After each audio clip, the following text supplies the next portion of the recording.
Rio Bahtiar selaku pengajar praktik yang saya hormati, dan Ibu Ni Putu Sugilastini sebagai fasilitator saya yang saya hormati.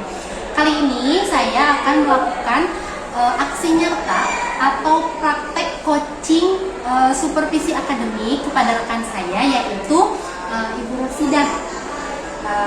Baik ya Bu, terima kasih ya Bu ya sudah meluangkan waktunya untuk melakukan coaching supervisi akademik ini. Seperti yang telah saya sampaikan kemarin, bahwa dalam praktik coaching ini kita akan mengalami tiga proses gitu ya. Ada tiga proses. Pertama itu pra-observasi, kemudian observasi, dan yang ketiga pasca observasi. Nah, sekarang Ibu sedang tidak ada jam ngajar? Lagi kosong kebetulan masuknya jam pertama dan jam kedua. Oh iya, alhamdulillah ya. Nah, di sela-sela sambil mengajar gitu ya. Dan sebelum nanti saya ke kelas, kita akan melakukan beberapa tahap dalam proses pra-observasi. Nah, di sini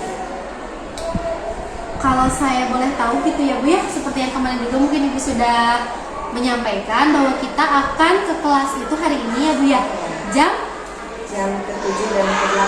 Jam 7 ke 8 di kelas 7J. Di kelas 7J ya Bu ya. Di kelas 7J dengan mata pelajaran PPKN, materinya kebetulan baru masuk materi kerjasama dalam berbagai bidang kehidupan. Nah, kalau boleh saya tahu ya Bu ya, kenapa supervisinya itu dilakukan kepada kelas nanti itu kelas 7J. Di kelas 7J itu ada anak yang memang agak susah untuk bersosialisasi, kemudian ada juga yang over mungkin ya. Jadi ketika teman-temannya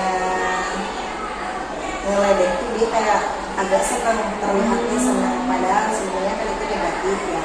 Kemudian ketika dikelompokkan, anak-anak yang lain itu kadang kurang merespon. Jadi kalau itu kenapa sih sama dia dulu gitu. Jadi kurang mau menerima karena memang ya seperti itu, agak berbeda. Bukan berbeda dalam artian ini ya, slow learner tidak, tapi dia agak dalam sikap agak berbeda gitu dari teman-temannya.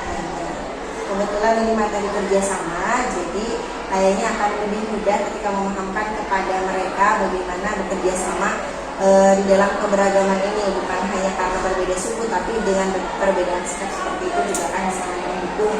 Betul. Berarti sangat cocok di kelas 7J itu ya Bu ya.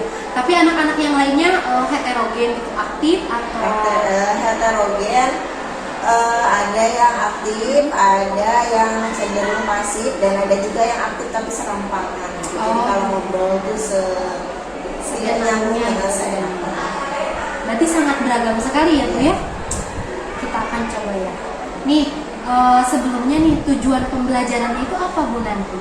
Yang pertama, dengan metode problem based learning ini, dengan menggunakan media video dan presentasi, harapannya anak-anak mampu bersyukur atas karunia keberagaman dan atas karunia persatuan di tengah keberagaman yang ada di Indonesia. Yang kedua, setidaknya mereka memahami kalau mereka harus mendukung bentuk-bentuk kerjasama positif yang ada di lingkungan mereka sendiri, dan harapannya mereka dapat menganalisis bentuk-bentuk kerjasama yang ada di lingkungan mereka sendiri dengan jelas. Itu tujuan dari pembelajaran. Itu biasanya tujuan itu tercapai dalam berapa kali pertemuan? Biasanya kalau hanya sekedar untuk mengecek yang ada di sekolah, 2 pertemuan juga sudah cukup. Tetapi biasanya kalau mampu sampai akhir, sampai 3 atau 4 kali pertemuan. Berarti kan kalau nanti kita bertemu di pertemuan ke-1 itu baru pertemuan ke-1, pertemuan pertama. Nah, selanjutnya untuk area pengembangan yang ingin Ibu capai di pembelajaran kali ini itu apa Bu? Yang pertama, keaktifan siswa. siswa kan tidak semua bisa aktif di dalam kelas itu, terutama kalau misalnya jam terakhir itu sudah jam-jamnya lelah ya, karena kita kan pulang sampai jam 3 jadi memancing keaktifan siswa itu memang harus ekstra, tidak seperti di jam pertama.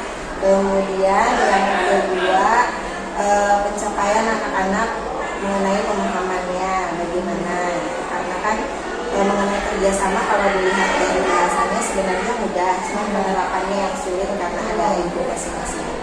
Ya, terus sekali ya Bu ya. Nah, selain itu ya Bu ya, dari beragam tujuan pembelajaran itu tentunya kan ada, tadi Ibu udah menyampaikan juga PBL yang ada model yang dipakai Ibu itu adalah model PBL atau problem based learning. Nah, untuk strategi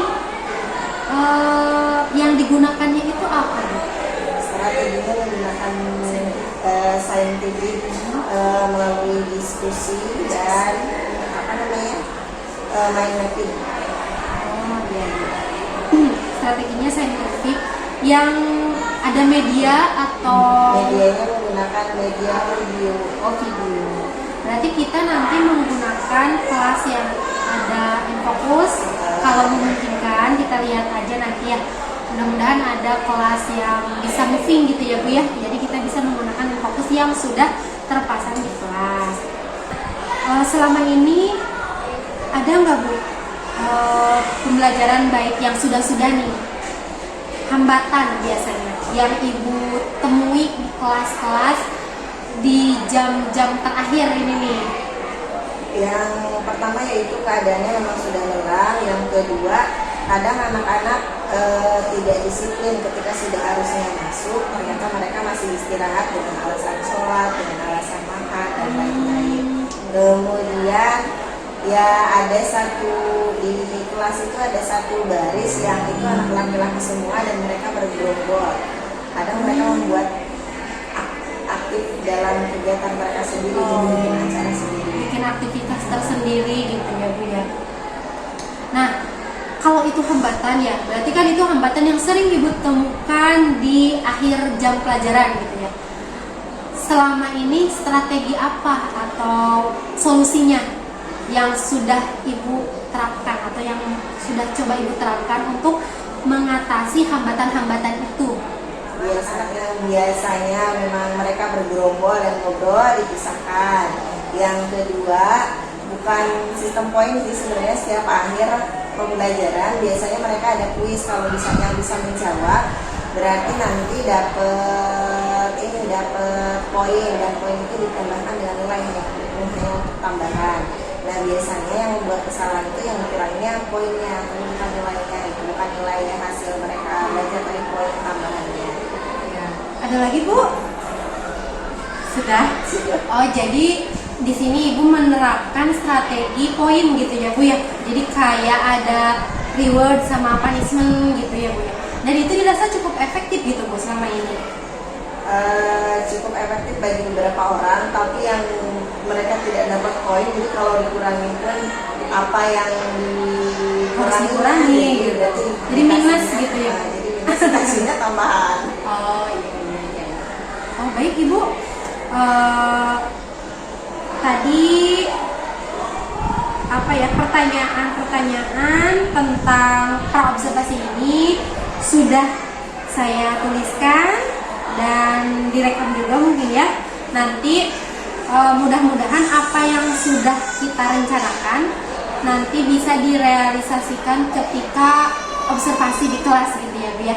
Kita bertemu di jam terakhir yaitu jam ke-7 apa? 7 ya Bu? Ke-7, 8. Mudah-mudahan apa yang sudah Ibu rencanakan di RPP itu bisa berjalan lancar, sukses terus Ibu. Kita sama-sama belajar ya Bu ya. Di sini bukan saya lebih mau menggurui atau sok tahu atau bagaimana gitu. Tapi di sini kita berbagi gitu ya, berbagi praktik baik yang mudah-mudahan nanti bisa saling mengevaluasi, saling merefleksi dan menghadirkan pembelajaran yang berpihak pada murid gitu ya Bu ya. Yang nantinya bisa kita sharekan ke rekan-rekan guru yang lain ya. Terima kasih Ibu atas kerjasamanya. Nanti bertemu lagi di observasi dan pasca observasi. Hatur nuhun. Assalamualaikum warahmatullahi wabarakatuh.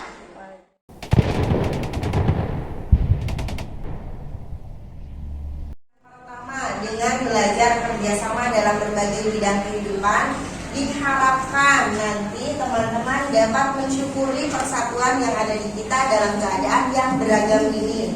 Kemudian melalui aktivitas belajar kerjasama dalam berbagai kehidupan, teman-teman dapat mendukung bentuk-bentuk kerjasama yang ada di dalam masyarakat.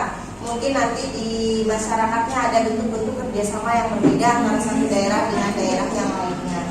Kemudian melalui aktivitas diskusinya juga banyak, apalagi yang banyak sukunya beratus-ratus, bahasanya juga berbeda. Jangankan di tempat yang lain kita antar pulau, di satu daerah kita saja di satu kelas kan sangat beragam.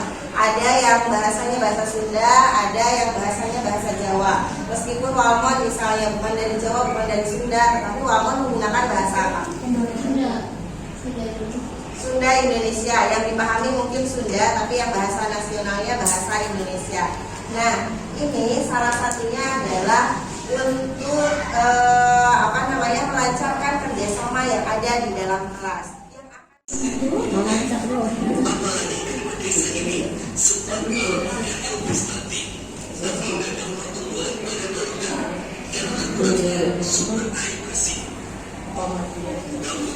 Sulitnya menjangkau lokasi karena akses jalan setapak tidak menyurutkan semangat kelompok swadaya masyarakat atau KSM untuk bahu-membahu membangun sanitasi. Mereka menggunakan motor gendong yang motor yang dimodifikasi khusus untuk penggunaannya bahan-bahan Victoria dan antiseptik. Selain motor gendong untuk mempercepat pembangunan, KSM Boyong Sari Berseri dan KSM Mangun Jaya Berkah juga mengangkut bahan bangunan secara estafet yang jaraknya bisa mencapai 50 hingga 100 meter. Pembangunan sanitasi desa ini memberikan manfaat bagi kelompok Nantini di desa Boyong Sari dan kelompok Nantini di desa Mangun Jaya. Dengan mudahnya akses sanitasi di kedua desa tersebut, diharapkan kejadian stunting tak akan terulang di masa depan. Karena pertumbuhan anak yang sehat akan menjadikan masa depan yang baik bagi bangsa Indonesia.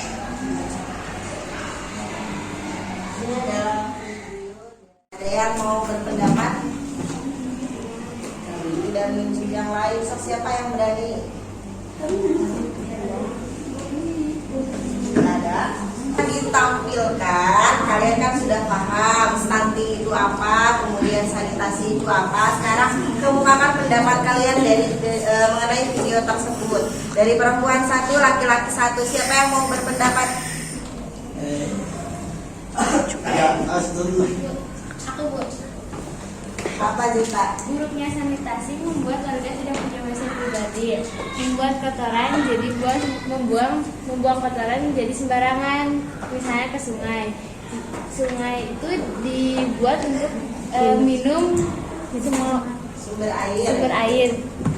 Ya, kata Zeta katanya stunting itu salah satunya karena buruknya sanitasi, warganya tidak punya WC pribadi, kemudian kalau punya pun pembuangannya yang belum teratur, jadi dibuangnya ke sungai. Sedangkan sungai itu kan salah satu menjadi sumber kehidupan. Nah, ada lagi nggak yang lain lagi yang ingin berpendapat?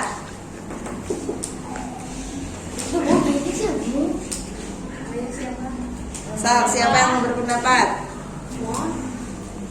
Ya, saya setuju dengan Geta. Jadi orang itu kan yang di kampung tuh sering buang kotoran maupun minuman ke sungai. Terus suka untuk diolah untuk menjadi minuman. Terus menurut saya ada gejala lainnya, yaitu anak-anak sekarang kan sudah jajan tuh cimol, cireng, basreng, yang lain-lain. Jadi itu mungkin bisa termasuk stuntingnya. penyebab stunting ya. Kebiasaan kalian ketika di sekolah ataupun di luar sekolah, jajanannya kan tidak jauh-jauh dari cimol, cireng, basreng, apalagi seblak dan hal-hal yang berbau atok dan aida gitu. Padahal itu ternyata tidak sehat-sehat amat. Jadi silakan, bagi Walmon katanya itu adalah salah satu mungkin indikator buruknya gizi ya. Nah itu, terima kasih yang sudah berpendapat untuk Zeta dan Walmon. Nah sekarang